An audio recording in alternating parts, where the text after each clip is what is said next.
In this video, I'm going to show you how to add a watermark in Bluebeam. If you find this video helpful, please consider to like this video and subscribe to my channel. In saying that, let's just jump straight into the video. Okay, so what we need to do is open up Bluebeam and then your PDF or project.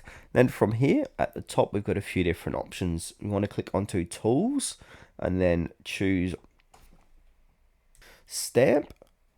And then from here, we can either create a new stamp, we can import a stamp from our computer, or we can change stamp file. But if I want to add in a watermark, I can click on watermark, and then I want to draw out a box like so.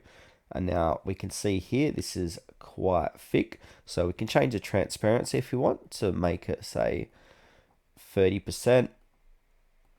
We can add in a note inside of that stamp like so.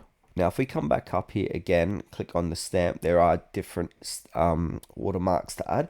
So if we can do the date here, we can draw out the date like so, change the opacity of this, the transparency rather, and then we've got the blend mode as well. We can change the saturation and color.